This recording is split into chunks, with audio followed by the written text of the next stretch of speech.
महाराजगंज के दौरे पे हैं उत्तर प्रदेश सरकार के कैबिनेट मंत्री और निषाद पार्टी के राष्ट्रीय अध्यक्ष संजय निषाद। आपको बता दें, महाराजगंज जनपद के पनियरा विधानसभा में कार्यक्रम को संबोधित कर कार्यकर्ताओं में जोश भरा। भारत सरकार के केंद्रीय वित्त राज्य मंत्री महाराजगंज जिले के प्रत्याशी पंकज चौधरी के पक्ष में अधिक से अधिक मतदान करने के लिए जनसभा को संबोधित किया। आइए देखते हैं इस रिपोर्ट में क्या कुछ कहते हैं संजय निषाद।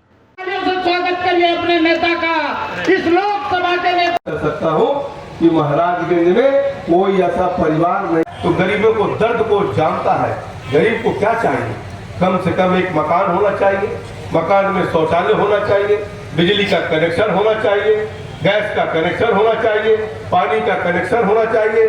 गरीब आदमी है तो राशन मिलना चाहिए, बीमार पड़ जाए तो दवा की व्यवस्था होनी चाहिए, और गरीब आदमी है तो सहायता रूप में 6000 का किसान सम्मान निधि हमारी गरीबों के मुखिया प्रधानमंत्री नरेंद्र मोदी दे रहे हैं। और कैसे दे कि निषादों का हिस्सा कहाँ गया और पिछड़ी जातियों का हिस्सा कहाँ गया, पिछड़ों का हिस्सा कहाँ गया? तो समाजवादी पार्टी और कांग्रेस की बोलती बंद हो जाती है।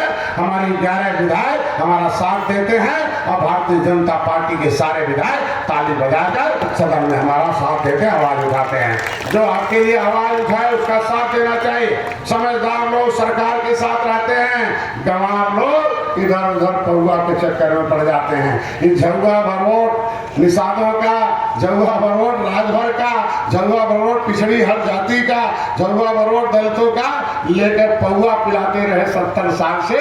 धन्य हो निषाद पार्टी के कार्यकर्ता और भारतीय जनता पार्टी के कार्यकर्ता। सब जनता को जगाया और घर घर पौआ हटाया और जनता के अंदर पावर भरकर मोदी योगी को गद्दी पर बैठाया। तय कर लो, हाथ उठा के बोलो, हमें पौआ चाहिए कि पावा? और तेज बोलना, पौआ चाहिए कि पावा?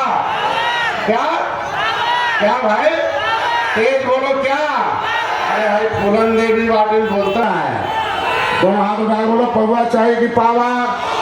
क्या चाहिए? क्या चाहिए? क्या चाहिए? कमल में पावर है कि नहीं है? मोदी में है कि नहीं है? योगी में है कि नहीं है? आपके में? क्योंकि कांग्रेस ने हमारे बच्चों का भविष्य बर्बाद किया है। हमारी जिम्मेदारी बनती है कांग्रेस को बर्बाद करो, अपने समाज को आबाद करो, तब जाके जय निषाद राज कहलाओगे। नहीं तो आप निषाद कहलाने लायक नहीं रह जाओगे। तुम्हारे बच्चों का भविष्य गायब कराती हो, तुम्हारे बच्चे के आरक्षण की फाइल गायब कराती हो, तुम्हारे बच्चे का हिस्सा गायब कराती हो, तुम्हारे बच्चे का सुरक्षा गायब कराती हो, तुम्हारे बच्चे का भविष्य गायब कराती हो। अंग्रेजों और मुगलों ने हमें उजाड़ा है, क्रिमिनल कास्ट से घोषित है, हमें 74 प्रकार की व्यवस्था मिलना था, एक भी व्यवस्था नहीं दिया। हमारे लोगों को तड़प तड़प कर मरने के लिए छोड़ दिया। धन्य मोदी जी, धन्य योगी जी। मैंने आवाज उठाया 7 जून 2015 को कसरौल में, संत कबीर नगर में तुम्हारे इसी महाराजगंज से कम 500 लोग कह रहे होंगे। तुम हजारों लाखों लोग थे।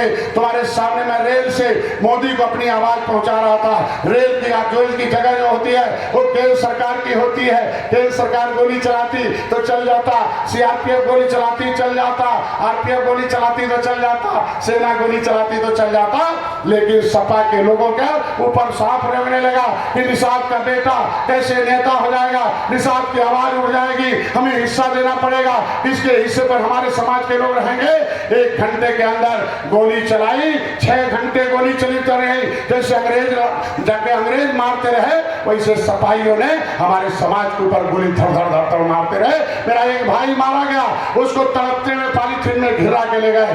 भाई मेरा मारा गया, बदले में 302 का मुल्जिम डॉक्टर संजय को बना दिया। हमें तन्हाई में रखा गया, हमें बाहर में मारने का प्रयास किया गया, हमें जेल में भी मारने का प्रयास किया गया। जिंदा लाओ चाहे मुर्दा लाओ, सभी पुलिस को उनको दे दिया, रेड कॉर्नर नोटिस जारी कर दिया जेल में मारने के लिए। उसमें तमाम सपा के गुंडे रहते थे, उसमें हमें मारने का कोशिश किया गया। मैं रात भर कैसे था मैं ही जानता हूँ। दूसरे दिन